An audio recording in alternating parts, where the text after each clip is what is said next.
Hello there, everybody. This is a trailer for Eric Jose on Making a Murder. But for some of you, if you're watching this, you may know that I also cover some other cases, and that's what this trailer's for. This trailer is about the Scott Davis case. This is a case that's very near and dear to me, in the sense that the injustice that I see in this case is ridiculous. And I'm going to go through some of it here today, and this trailer is meant to create a bit more awareness of a lot of the things that went on in the Scott Davis case, which, to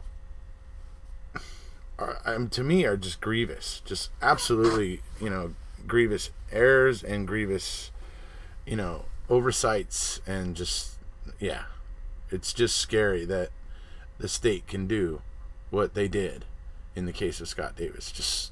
It's truly a little bit scary to think that type of stuff can happen, because, and here's why.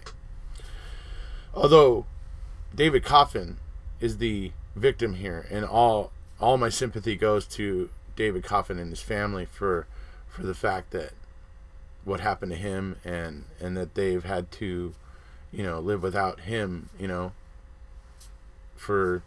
since the late 90s, basically, is when the original crime happened.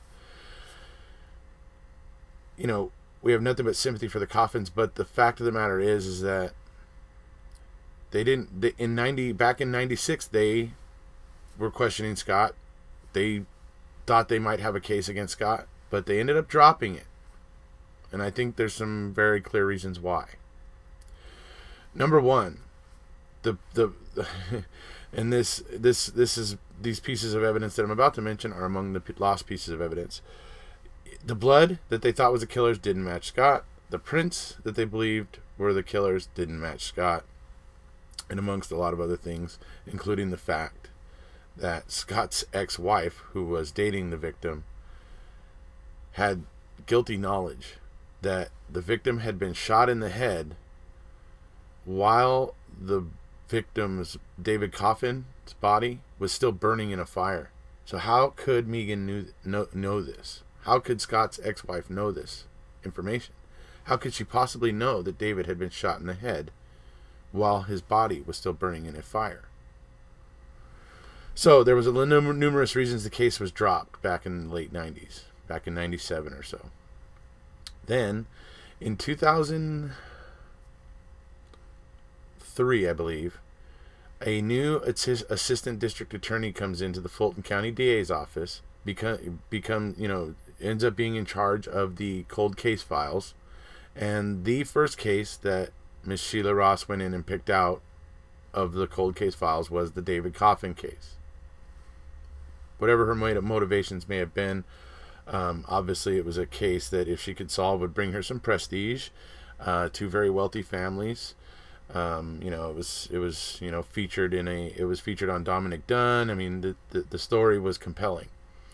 So she probably figures if she could do something about this and bring some resolution to it, as an up-and-coming, young attorney, she saw that as a way she could help probably make a name for herself. Not saying that's what was going on, but that's a reasonable assumption.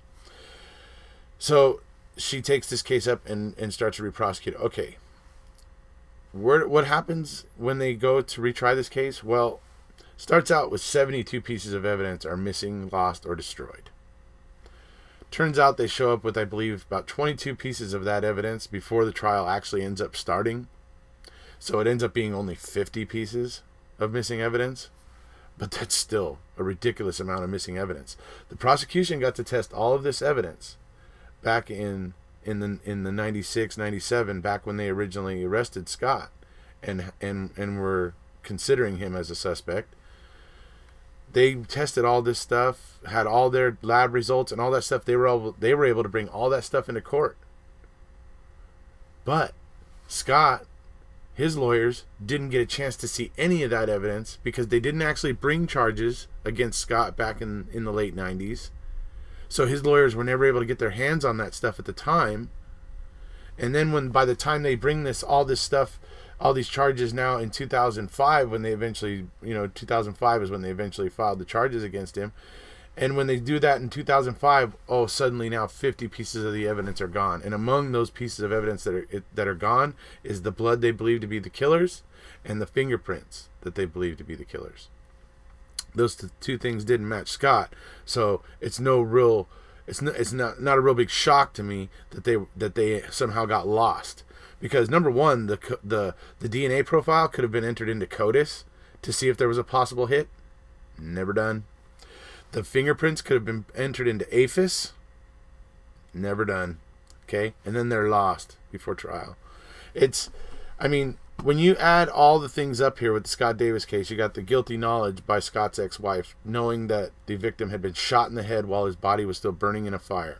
You've got the lost fingerprints, the lost blood, 50 pieces of evidence missing before trial. It's such a ridiculous mess, and the case is wholly circumstantial, completely circumstantial. There's no real hard evidence tying Scott to any of this. The real hard evidence is the evidence of Scott's ex-wife Megan having the guilty knowledge about the victim being shot while his body was still burning in a fire. That is the real evidence in this case, and it just was ignored by the lead investigator, Chambers, in this case.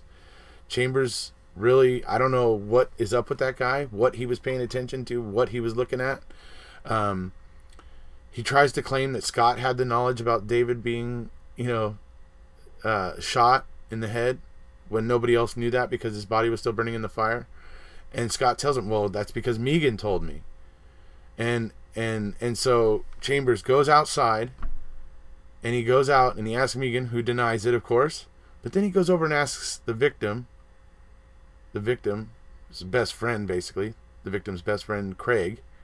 And he asks Craig, do you recall Megan saying that, David had been shot in the head or whatever? To which Craig Foster tells him, oh yeah, I did hear her say something when we were, over there and where, by David's house, essentially, when they were, at the fire scene. He basically tells Chambers, oh yes, I did hear her say something to that effect. And David Foster has testified to this fact. I don't know what the lead investigator in this case was trying to do, but he did such a poor job.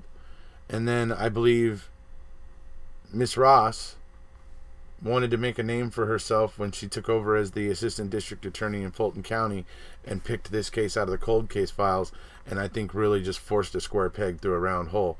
A lot of times when I think about it, I think that they wanted to bring closure to the Coffin family because they're such a rich and influential family, that they wanted to bring closure to the Coffin family, but I think in their minds they like realistically looked at it and said, are we realistically going to be able to get a jury to convict a woman for this? Because juries are notoriously soft on women. Notoriously soft on women. And they were barely able to get the conviction against Scott Davis. I mean, the jury was out till literally the 11th hour before they came back with the verdict on this. So, as most defense attorneys will tell you, when a jury's out that long, they're pretty much thinking it's going to be in their favor. Well, this one wasn't. But the fact of the matter is the jury was really thinking about this one for a very long time. It's a circumstantial case. And one other point I would add about this case is that Miss Sheila Ross, the prosecutor who prosecuted this case, the assistant district attorney there in Fulton County, in her own closing arguments says, in a circumstantial case, you have to rule out every possibility of guilt for every party.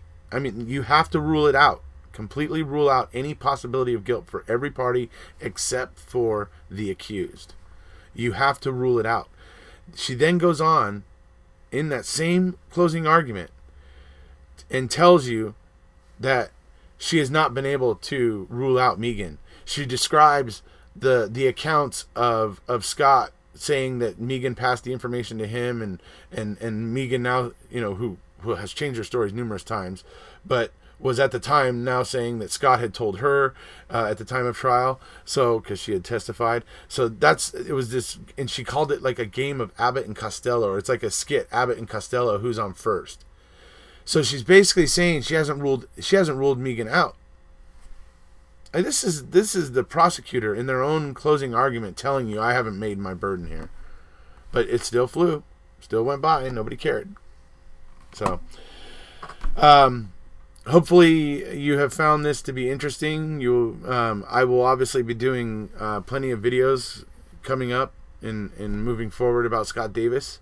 So those of you who are interested, the injustice here is profound, and if you're at all interested, let me know in the comments below.